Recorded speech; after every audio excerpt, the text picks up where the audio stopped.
Kali ini kita akan membahas dan belajar tentang Firebase. Firebase ini adalah salah satu produk yang ditawarkan oleh Google yang tujuannya untuk membantu dan mempermudah pekerjaan, baik itu untuk developer, startup, ataupun perusahaan yang sedang mengembangkan sebuah aplikasi atau produk untuk dikelola jauh lebih mudah. Firebase sendiri pertama kali didirikan pada tahun 2011 oleh Andrew Lee dan James Tamlin. Kalau teman-teman penasaran, silakan buka websitenya. Website utamanya ada di firebasegoogle.com. Silakan diakses. Ini adalah tampilan awal dari Firebase-nya. Terus kalian juga bisa pilih bahasanya. Saya gunakan bahasa Indonesia.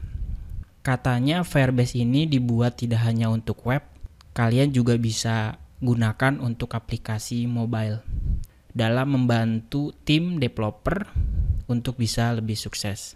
Tentu dengan adanya Firebase ini, developer bisa fokus melakukan pengembangan aplikasi tanpa harus repot-repot ngurusin hal seperti database, analisis, hosting, atau mendaftarkan analitik, pelaporan error, dan lain sebagainya.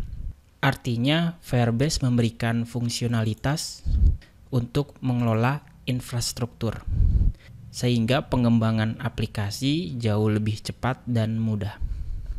Kemudian Firebase juga didukung oleh Google dan dipercaya oleh berbagai aplikasi besar. Firebase ini merupakan satu platform yang menurut saya keren karena Firebase memiliki produk atau fitur-fitur yang bekerja dengan baik dan berfungsi saling berbagi data. Nah, tidak hanya itu, Firebase juga mendukung iOS, Android, Web, Unity, dan C++. Nah, kalau kita scroll ke bawah, teman-teman bisa lihat nih, ada banyak sekali fitur-fitur yang ditawarkan oleh Firebase, dimulai dari real-time database tentunya. Nah, ini real-time database adalah layanan yang pertama kali dikembangkan.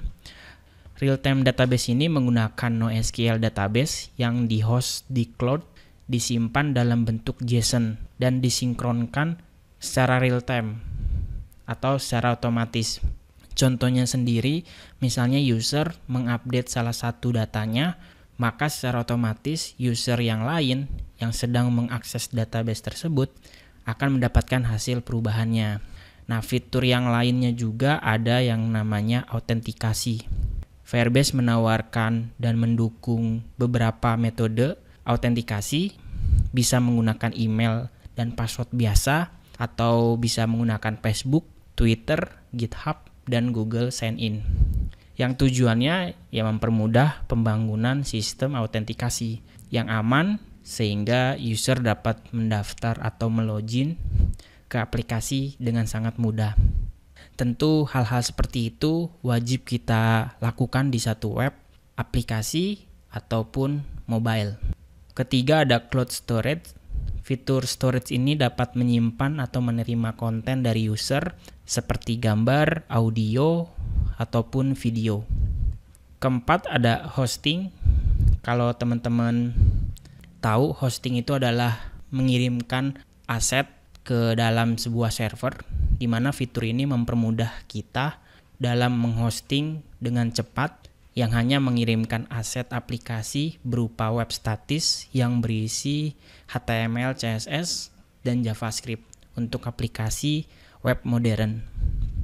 Lalu ada Cloud Function, kalau teman-teman ingin ke bagian backend, di mana diintegrasikan dengan Node.js, maka Firebase sudah menawarkan dengan fitur Cloud Function, di mana kita bisa jalankan backend tanpa mengelola servernya. Berikutnya ada crash reporting yang canggih, di mana memperbaiki masalah dengan menerima crash reporting secara real time setelah aplikasi itu dipublish. Yang terakhir ada Google Analytics untuk mendapatkan analisis aplikasi dengan gratis tanpa batas. Itu yang terakhir. Tentu ada banyak sekali fitur-fitur yang dapat membantu produk kita di awal. Teman-teman bisa baca dan pelajari lebih lanjut.